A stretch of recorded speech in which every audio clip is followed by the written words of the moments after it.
नमस्कार दोस्तों, मैं नरेंद्र स्वागत करता हूँ आप सभी का डिफेंस रिएक्शन चैनल में। और आज हम फिर से बसंत धवन सर का जो चैनल है वर्ल्ड अफेयर्स, उस पर एक वीडियो है, उस पर हम रिएक्शन दे जा रहे हैं।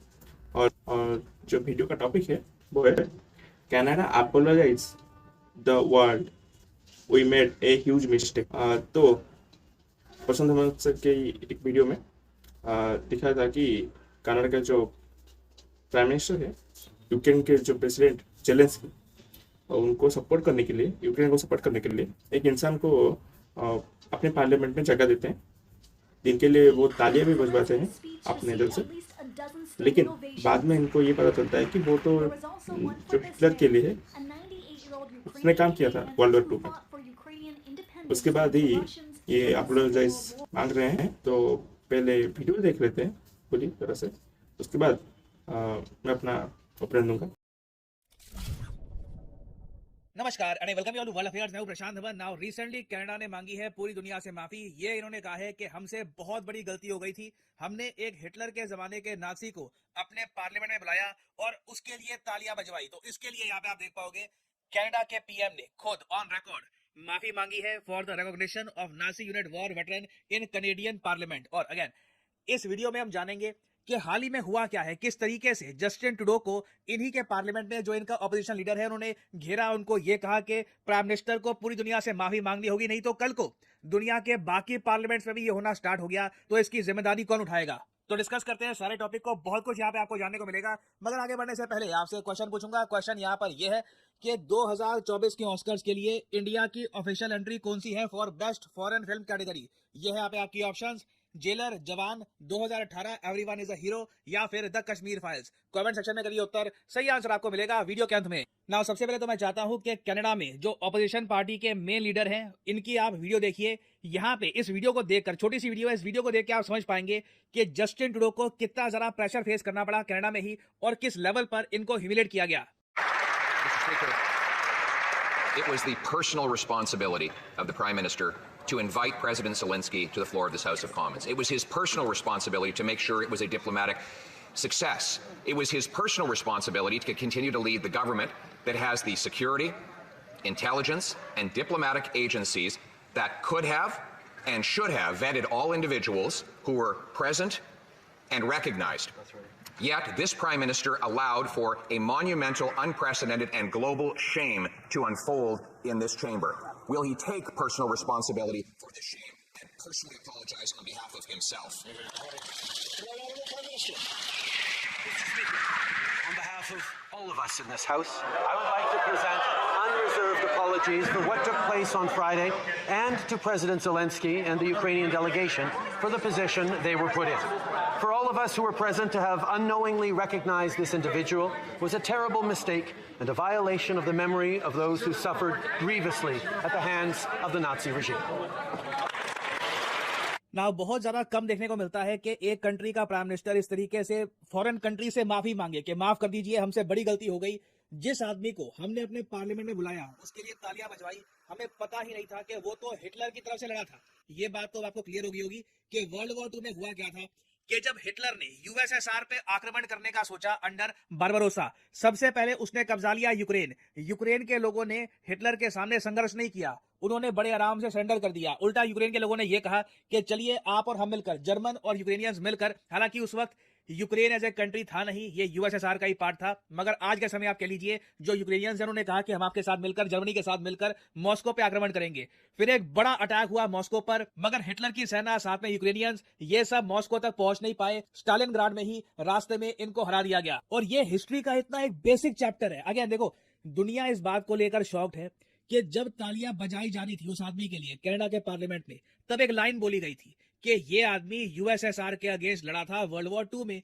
अब एक बिल्कुल बेसिक अंडरस्टैंडिंग भी अगर आपको होना वर्ल्ड वॉर 2 के बारे में, तो आपको पता होगा कि वर्ल्ड वॉर 2 के टाइम तो यूएसएसआर और यूएसए मिलकर लड़े थे हिटलर के अगेंस्ट। तो अगर एक आदमी यूएसएसआर के अगेंस्ट लड़ा हो तो मोस्ट प्रोबेबली वो नासी ही होगा। तो अगेन एक बहुत ही बड़ा ब्लंडर है। और इससे देखो हुआ क्या है, रशिया को ना बहुत कुछ मिल गया है यूक्रेन के बारे में कहने को। रशियंस आज के समय खुल के कह रहे हैं कि हम तो पहले ही बोल रहे थे कि यूक्रेन के लोग नासी विचारधारा से जुड़े हुए हैं। अब ये जो कनाडा में हुआ है उससे ये बात साबित हो जाती है, और इसलिए आपने देखा है कि जस्टिन ट्रूडो ने स्पेसिफिकली जेलेंस्की से यूक्रेन से माफी मांगी कि आप लोग हमारे देश में आए थे सपोर्ट के लिए, मॉरल सपोर्ट के लिए, फाइनेंशियल सपोर्ट के लिए, मगर अंत में हुआ क्या, एक बहुत ही बड़ा ब्लंडर हो गया जिसकी वजह से आपकी इमेज भी खराब हो गई है। ये जो अपोलॉजी थी ना जस्टिन ट्रूडो की, ये बहुत मुश्किल से आई है।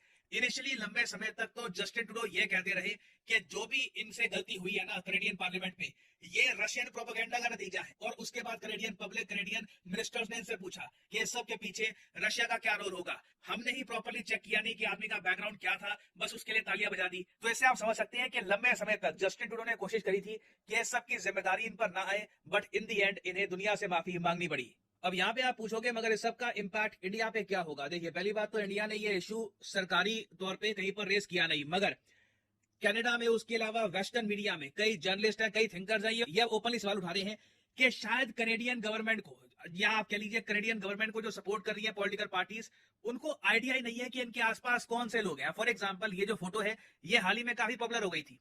यहाँ पे आप देख पाओगे जो आदमी है जो आइसक्रीम खिला रहा है जगमीत सिंह को। जगमीत सिंह के बारे में अब तक आपको पता लग गया होगा, इसी के सपोर्ट की वजह से जस्टिन ट्रूडो की सरकार चल रही है। अगर ये सपोर्ट वापस ले ले, आज के आज कनाडा में सरकार गिर जाएगी।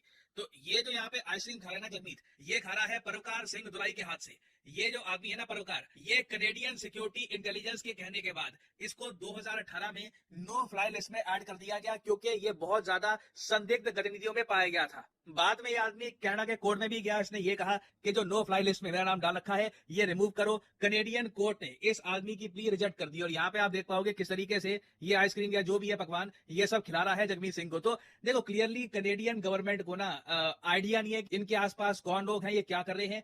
इंडिया को भी कहीं ना कहीं मेरे हिसाब से जो ये नासी वाला इशू है ये रेस करना चाहिए था। कई कंट्रीज ऑलरेडी रेस कर चुकी हैं इस इशू को, पोलैंड, रशिया, बट इस टॉपिक की जो टाइमिंग है ना ये बहुत ही इंपॉर्टेंट है। इससे एक बात साफ हो चुकी है कि कैनेडियन गवर्नमेंट जो है, करंट कैनेडियन गवर्नमेंट, इनसे फॉरेन पॉलिसी नहीं समझ रही, और ये लोग कनाडा की जो रेपुटेशन है इंटरनेशनली इसको बहुत ज्यादा डैमेज कर रहे हैं। और वैसे आप अगर सोच रहे हैं कि ये सारा जो इशू है ये अब बंद हो गया at least for the time being, तो नहीं, अभी भी कई देश है। फॉर एग्जाम्पल पोलैंड, यहाँ पे आप अगर देख पाएंगे आपको दिख जाएगा पोलैंड। पोलैंड एक बड़ा विक्टिम था नासी जर्मनी के अग्रेशन का। तो पोलैंड की जो करंट गवर्नमेंट है, इन्होंने ये कहा है कि जिस आदमी को कैनेडियन पार्लियामेंट में फैसिलिटेट किया गया था उसके लिए तालियां बजाई गई थी। यहाँ पे आप देख पाओगे यारोस्लाव हुंका, इसने हिटलर के लिए काम किया था, इसको आप एक्स्ट्राडाइट करो पोलैंड को। पोलैंड ने ओपनली कह दिया है कि ये आदमी हमको चाहिए, इसके ऊपर हमें केस चलाएंगे, ये एक वॉर क्रिमिनल भी हो सकता है। तो अगेन जो एम्बेरसमेंट है कनाडा के लिए, ये रुकने का नाम नहीं ले रही। देखना होगा पोलैंड इन द फ्यूचर आगे क्या करता है, बट इधर वे ये आप कह सकते हैं एक गार्गेंचुअन लेवल का ब्लंडर है by the Canadian government. Now finally वापस आते हैं हम लोग अपने क्वेश्चन की तरफ कि which film has been named as India's official entry for Oscar 2024। तो ये है यहाँ पे आपकी ऑप्शन, जेलर, जवान, 2018, एवरीवन इज अ हीरो, या फिर द कश्मीर फाइल्स। तो सही उत्तर यहाँ पे आपको मिलेगा, सही उत्तर यहाँ पे है option C, 2018, everyone is a hero. Movie का नाम 2018 है, मगर इसको बनाया गया था 2023 में। इस मूवी में बताया गया कि साल 2018 में जो केरला में बाढ़ आई थी उसका इम्पैक्ट कितना बड़ा था, जिसमें टोटल 40,000 करोड़ रुपीस का लॉस हुआ था। तो बहुत ही इंटरेस्टिंग मूवी है, और ये इंडिया की ऑफिशियल एंट्री है टू दी ऑस्कर। तो दोस्तों, जो वीडियो है वो जो खत्म, और प्रसन्न सर ने तो काफ़ी सारी बातें बता दी। जो कनाडा के प्राइम मिनिस्टर के द्वारा कहना है कि हमें इन्फॉर्मेशन नहीं थी कि ये एक मतलब वर्ल्ड वॉर 2 में लड़ा था, जिनको इन्होंने यूक्रेन के सपोर्ट के लिए बुलाया था, और उनके लिए तालियां ही बजाई अपने पार्लियामेंट में खड़े होकर लोगों के द्वारा। पहली बात तो ये है कि जो ये इंसान है इन्हें बुलाया गया था कि क्योंकि इन्होंने रशिया के विरुद्ध जो है वो वार लड़ा था। अब तो रशिया के विरुद्ध कौन था ये तो पता ही है आप सबको। अगर इतना पता था वर्ल्ड वॉर टाइम पे कौन किसके विरुद्ध है ये भी उन्हें पता होगा, और उसके बाद भी ये कह देना कि हमें पता नहीं था, ये एक इंफॉर्मेशन डिफॉल्ट था, तो ये कैसे हो सकता है बताइए।